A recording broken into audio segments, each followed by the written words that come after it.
El amante de mi esposo.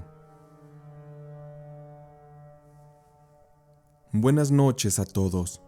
Gracias por permitirme contar esta historia que trata de algunos eventos que me ocurrieron años atrás y que involucran a personas muy cercanas a mí, lo cual me provocó gran dolor en su momento, pero que con los años aprendí a sobrellevar. En mi casa yo tuve muchos problemas con mi esposo Mario antes de que nos divorciáramos, y de los 15 años que vivimos juntos en matrimonio, puedo decir que en realidad la mayor parte del tiempo fue todo una pesadilla.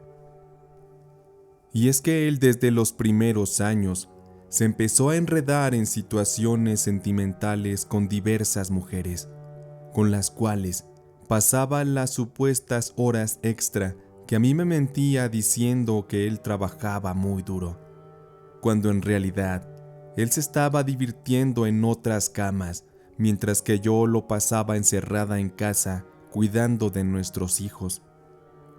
Sin embargo, las cosas que ocurrían yo las ignoraba por completo, o así pretendía yo que fuera, para no tener que aceptar esa dolorosa realidad. Sin embargo, la verdad me perseguiría hasta mi propia vivienda y sobre todo de una manera terrible. Y es que en donde yo vivía era un lugar donde habitaban varias familias. Era algo similar a una vecindad. En medio había un gran patio y sobre mi casa se encontraba otra casa en la que vivía un pariente de mi esposo llamado Alfonso.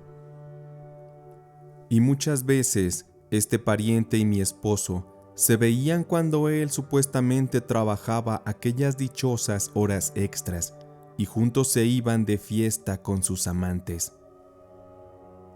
Y fue muy raro cuando comencé a darme cuenta de lo que ocurría, porque aquel pariente de mi esposo llevó a una mujer a vivir a su casa. Aparentemente era su pareja. Lo raro es que nunca se les veía juntos o cariñosos. Aquella era una mujer que se veía le gustaba la vida de la noche, una mujer muy frondosa, que se ponía grandes cantidades de maquillaje, era muy exótica y que atraía bastante la mirada de los hombres de aquel multifamiliar. Y se me hacía muy extraño que mi esposo los fines de semana que descansaba, se pasaba a grandes ratos metido en la parte de arriba con su pariente Alfonso. En esos momentos todavía no me caía el 20 de lo que ocurría, pero al tiempo comenzaron a pasar cosas muy perturbadoras. Pues una mañana que me desperté, yo me alistaba para ir a comprar algunas cosas para prepararle los desayunos de la escuela a mis hijos. Y al salir de la puerta de mi casa que daba al patio, encontré en el suelo un pájaro negro muerto. Tenía su sangre derramada sobre el suelo y estaba abierto de la parte del pecho. Además tenía el pico amarrado con un hilo rojo. Es como si alguien personalmente lo hubiera dejado afuera de mi casa. Y para ese tiempo, yo no sabía mucho de brujería, pero algo me daba la intuición de que lo que encontré estaba relacionado directamente con magia negra. Los días siguientes traté de no pensar en todo aquello, porque debía ser algo poco importante, una mera casualidad quizá, pero pronto me daría cuenta de que no era así. Una noche justo antes de dormir, mi esposo Mario aún no regresaba del trabajo, y yo acosté a los niños y bajé por un vaso de agua. Iba yo bajando las escaleras cuando justo escuché un sonido que igual provenía de la puerta principal. Es como si alguien hubiera lanzado algo que chocó contra la puerta. Fue un ruido no muy fuerte, pero que llamó mi atención al grado que me dirigí y abrí la puerta. Lo que vi me aterró al instante. Aquello era un gato negro muerto. Su aroma era asqueroso, Olía muy mal, y su aspecto me hacía pensar que ya tendría varios días muerto. Además, le habían extraído los ojos. No tenía idea de quién habría podido hacerme tal barbaridad, pero de algo estaba segura. Había alguien queriéndole hacer daño a mi familia. Yo estaba muy aterrada, más de saber que el daño lo habían lanzado directamente hacia mí, pues de repente, síntomas bastante extraños comenzaron a atacarme. Se me fue completamente el apetito, me adelgacé muchísimo. Mi cabello se caía a puños cuando me metía a la ducha. También me salieron una especie de llagas en la piel del rostro y en algunas otras partes del cuerpo. Aquellas no eran erupciones de grasa comunes, esto eran llagas de las que salía pus y que me dolían terrible. Además tenía pesadillas muy feas, donde siempre, por diversas y extrañas razones, yo siempre era asesinada o también le hacían daño a mis hijos. Yo sentía que mi vida poco a poco se iba cayendo. Y es que yo en aquellos tiempos tenía un empleo de pocas horas a la semana. Y cuando supieron mis jefes de mi mal estado físico y de salud, antes de que pudiera yo poner una incapacidad, me despidieron. Aquello era terrible. También mis pocas amigas se alejaron de mí, porque con todas hubo extraños malentendidos que les hicieron molestarse mucho conmigo. Encima de eso, yo me sentía cada vez con menos fuerzas. Llegué a pensar constantemente que iba a morir, porque el servicio médico al que nos tenía afiliados mi esposo era extremadamente lento. Las consultas estaban asignadas cada 2 meses, y yo ya me aseguraba con esto que mi vida no iba a durar mucho. Para esto incluso mis hijos, que aún eran pequeños, no se querían acercar a mí, porque mi aspecto ahora era muy diferente. Ya era más como el de un monstruo, y ellos eran pequeños para comprender que ni siquiera yo sabía lo que me pasaba. La situación llegó a tal grado que no pude casi caminar. Las fuerzas me daban apenas para ir al baño y en ocasiones para preparar la comida. Por eso fue que una prima mía me prestó una silla de ruedas, en la que me movía dentro de la casa. Mi vida se volvió demasiado oscura. Lo único que me reconfortaba era salir en la silla de ruedas al patio del multifamiliar a tomar el sol. Eso me daba el único abrazo y cobijo de afecto que mi cuerpo necesitaba, puesto que mi esposo tampoco mostró jamás un poco de empatía por mí. Y los vecinos me veían y me saludaban de lejos. Algunos otros me ignoraban.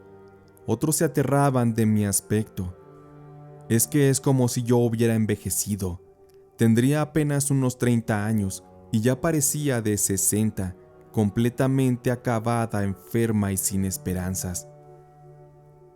Yo le pedía mucho a Dios que me sacara de esa situación, y que si alguien me estaba haciendo daño, era momento de hacerle parar.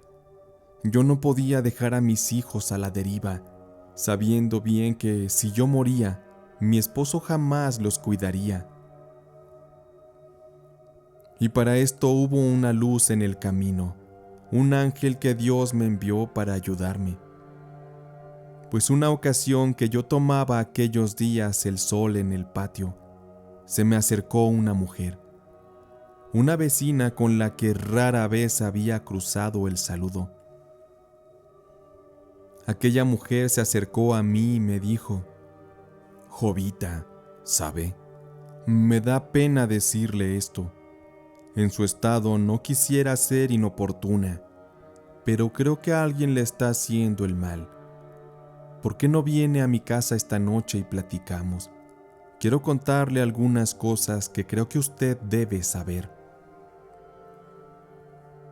Yo, aún sintiéndome terrible, Jamás perdía el sentido del humor y le respondí diciéndole que quizá para la noche ya sería demasiado tarde, que ya estaba yo más muerta que viva. Así que prefería que fuera en ese momento.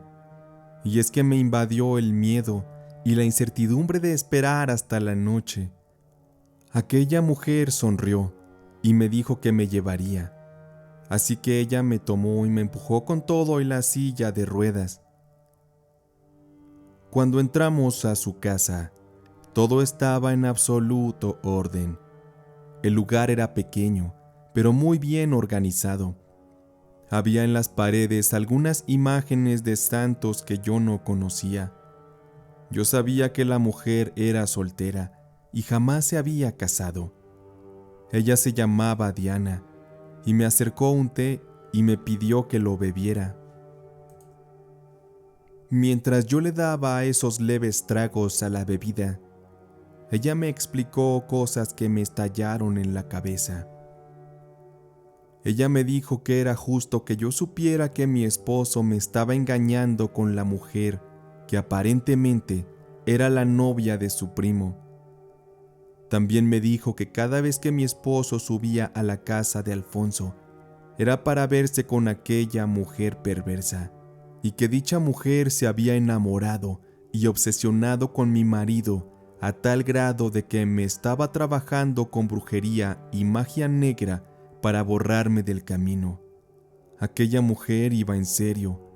Ella quería matarme. Y eso no es lo peor, me decía mientras yo con las pocas fuerzas le miraba. Sabes, Jovita, lo peor de todo es que, después de acabar contigo, esa mujer quiere después deshacerse de tus hijos. Y sé que no es de mi incumbencia meterme en tu vida, pero cuando se meten con los niños, no puedo quedarme así sin hacer nada. Yo no sabía qué decir, y primero le pregunté que cómo era que sabía todo aquello.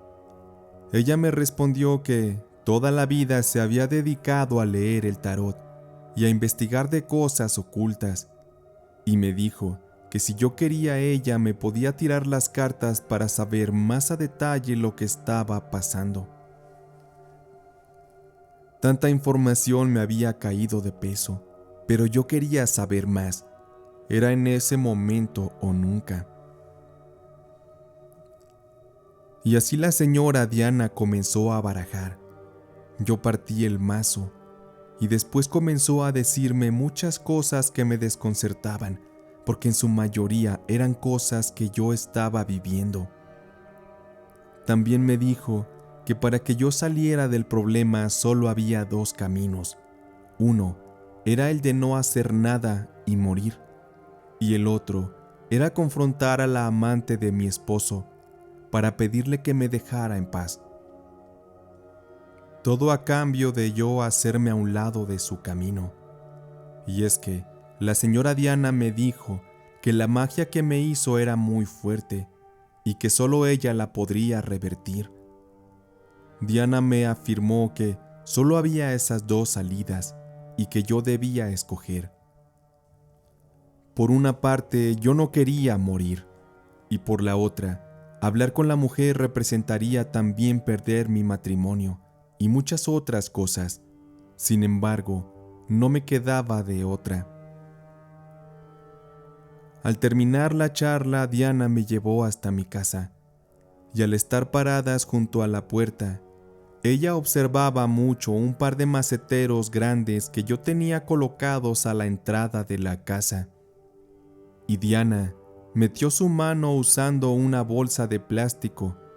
Ella escarbó un poco en la tierra de las macetas, y quedé petrificada al ver que acababa de sacar de entre la tierra un par de muñecos hechos con palitos. Uno de estos tenía mi foto pegada y estaba amarrado con hilo negro. Aquel hilo le cubría la mitad de mi fotografía. Diana lo metió en la bolsa y me lo entregó y me dijo: «Toma, devuélveselo como prueba de que ella te está trabajando». y yo lo guardé y me fui a mi casa sintiéndome muy triste de todo lo que acababa de descubrir. Lo mejor era hablar con aquella mujer y llamar a una de mis primas para que me diera asilo temporal, a donde pudiera llevar a mis niños y alejarlos del tirano de mi esposo. Ya no tenía tiempo que perder y debía dejar todo atrás. Esa tarde esperé a que la mujer saliera de su casa, así como de costumbre, para irse a algún encuentro con mi esposo. Ella salía puntual siempre a las 8 de la noche. Cuando ella iba bajando, yo me le acerqué. Estaba tan enfurecida que empujaba con gran fuerza la silla de ruedas. Aquel era el momento decisivo para dar fin a la situación. Y cuando la confronté, la mujer lo negó todo. Negó que ella me estuviera haciendo brujería. Pero aún así yo le dije que me dejara en paz, que si quería quedarse con mi marido, entonces era todo suyo. Yo no soportaría ser humillada de esa manera. Y le dije que no era necesario quitarme del camino matándome con brujería. Le dije que yo sola podía irme de sus vidas para que hicieran lo que quisieran. Le prometí no molestarlos. Pero sí le pedí de favor que ya no me hiciera daño. Tal cual, le supliqué por la vida de mis hijos que ya no me hiciera brujería. Pero ella seguía negando las cosas. En ese momento yo le recriminé por un collar que le vi puesto. Era el mismo que se me había perdido semanas atrás y que mi esposo me lo había dado para un aniversario. Con ello le dije que no podía negarme que ellos eran amantes. Además de eso, antes de que se fuera, saqué aquella bolsa donde venían los trabajos de brujería que encontramos Diana y yo en las macetas, y se lo aventé. Le dije que deshiciera sus maleficios y al día siguiente yo le prometía irme lejos. La mujer no quiso escucharme más en ese momento y se marchó. Al día siguiente, mientras mi esposo no estaba, mi prima y su esposo vinieron por mí y por mis hijos, y me marché a vivir con ellos. A mi marido no le afectó mucho aquello, ni siquiera me pidió una disculpa, y lo único que le agradezco a la tipa esa, amante de mi marido, es que sí dejó de molestarme, y con el paso de las semanas me fui recuperando hasta que pude liberarme de todos aquellos malestares que su brujería me había hecho. Pero debo decir que eso no la liberó a ella de pagar el karma de sus actos, pues aquella mujer y mi esposo se casaron al poco tiempo, y después de un par de años de casados, ellos tuvieron un accidente de auto en la carretera, en el que ella quedó paralítica y tuvo que usar una silla de ruedas de por vida. Después mi esposo la abandonó a su suerte y se consiguió a otra mujer. Yo en la actualidad estoy haciendo mi vida tranquila. Mis hijos ya son grandes y yo encontré un amor con el que he compartido muchos momentos felices, dejando así atrás todos aquellos males provocados por la brujería que me hizo la amante de mi esposo.